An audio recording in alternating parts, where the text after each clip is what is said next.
Good morning, world history students. I hope that you had a great Martin Luther King Jr. holiday weekend. Welcome back. Today is January 18th, 2022, and today's video is going to be for second and fourth hours, and then tomorrow we'll be working on first and third hours. If we take a look at the plan of the day together, this week we're starting a new section of history, the Protestant Reformation. A very important section of history that divides Christianity into two more major sects or denominations. You have Catholic Christianity and Protestant Christianity as a result of the Protestant Reformation. Now, this week we are going to be completing warm-up week 19. You'll be turning that in via Canvas or on paper if you want to send me a picture of that, or turn it in person when we come back to school. Your assignments this week, aside from the warm-up, are Chapter 17, Lesson 1, guided reading, which is due tomorrow at 11:59 p.m., and Chapter 17, Lesson 2, guided reading, due on Thursday at 11:59 p.m. Our warm-up from today is to recreate the Europe timeline. In our textbook, that's pages 364 to 365. On our online textbook, you'll find that under Chapter 16, where it says Place and Time. I also want you to define Christian humanism, salvation, and indulgence. Now, the photo on our plan of the day today is from St. Peter's Square in Vatican City, which is its own little country today, inside the city of Rome, inside Italy. Vatican City is run by the Pope, it's owned by the Catholic Church, and the buildings that you see there were built during the Renaissance from high taxes and offerings and the sale of indulgences from all over Europe. And those funds were brought to Rome to build these amazing, lavish, beautiful structures for the Catholic Church in Rome. Let's navigate now to our Chapter 16, Place and Time. On our screen is a painting of Martin Luther. Martin Luther, not to be confused with Martin Luther King Jr., was a German monk. He was very devout and very serious about his faith. And he was the one that started the Protestant Reformation. Why does this story matter? The story matters. The Protestant Reformation is the name given to the religious reform movement that divided Western Christianity into Catholic and Protestant groups. Martin Luther's bold attempts to reform the church led to new forms of Christianity. Although Luther did not see himself as a rebel, the spread of Protestantism ignited decades of bloody religious conflict and ended 1,000 years of domination by the Catholic Church. Now, that was the chapter opener. I'm now going to click on Place and Time. So I'm under Chapter 16, the Reformation in Europe, which lasted from 1517 to around 1600. And under Place and Time, you will see the timeline. I want you to reproduce or recreate the Europe timeline from the Place and Time tab on Chapter 16, the Protestant Reformation, or the Reformation in Europe, on Chapter 16. The rest of your warm-up today is to define three terms: Christian humanism, salvation, and indulgence. Now, you will find these terms on your online textbook in the text, so you can read through that text as you complete your reading guides and define those three terms. I'm going to help you with that today on our warm-up. Christian humanism. Christian humanism, according to our textbook, is a movement that developed in Northern Europe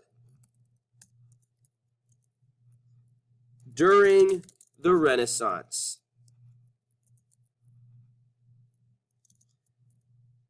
It combined the classical learning and individualism with the goal of reforming the Catholic Church. And remember that the word reform means change. Christian humanism was the movement that developed in Northern Europe during the Renaissance, combining the classical learning and individualism with the goal of reforming the Catholic Church. Number 2 is salvation. The definition of salvation in our book is a state of being saved. That is, going to heaven. Now, there were 2 different theories on how a person gains salvation. Is it through faith alone, which is what Protestants believed, or through faith and good works, which is more closely what Catholics believed? How do you gain salvation? Is it through faith alone or through faith and good works? Now, the real thing that started the Protestant Reformation was the sale of indulgences. The definition in our book is the release from all or part of punishment for sin by the Catholic Church,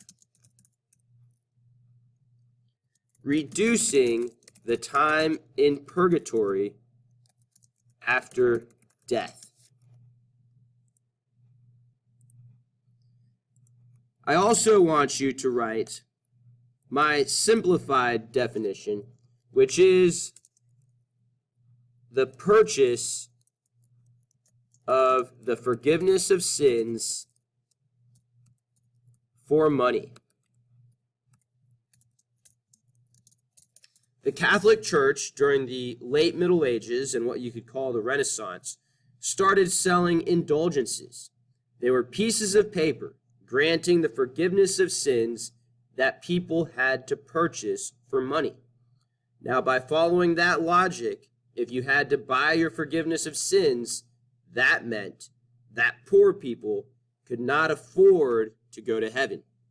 And that is one of the main things that Martin Luther, that Catholic monk, complains about, argues is wrong and against the Bible when he nails 99 Theses to the door of the church in Wittenberg in 1517.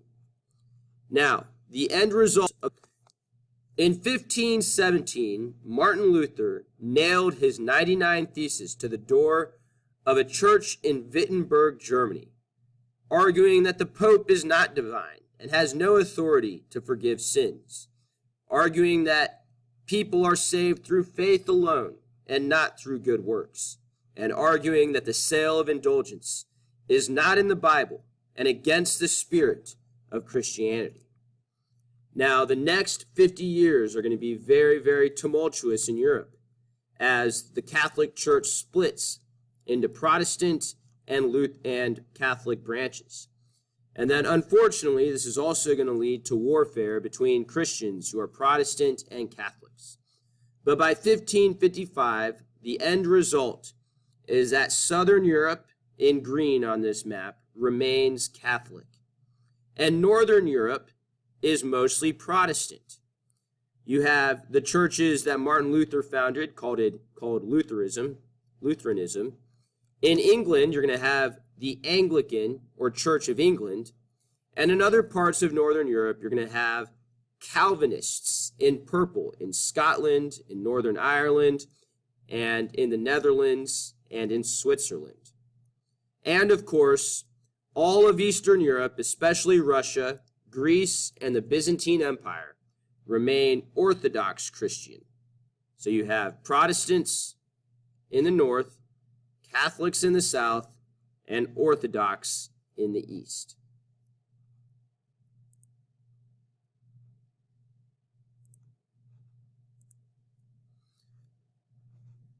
That is going to conclude our class today. Your assignments are on Canvas.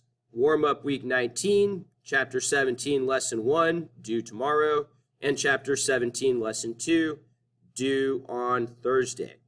I'll be at my desk all day. Feel free to email me, text me. You can even call me, and I can help you with any questions you might have.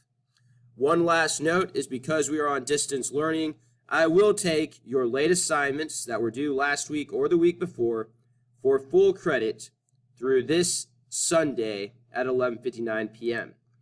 Leave me a note on your assignment saying that you get amnesty. And then also, if I counted any of your assignments late in the last 2 weeks, I will change that to give you full credit. If I missed one of yours, let me know so I can fix that. I hope that you all have a wonderful day. Work on your assignments and communicate with me if you have any questions or need any help. Strength and honor, and I will hopefully see you in class on Thursday. Have a great day.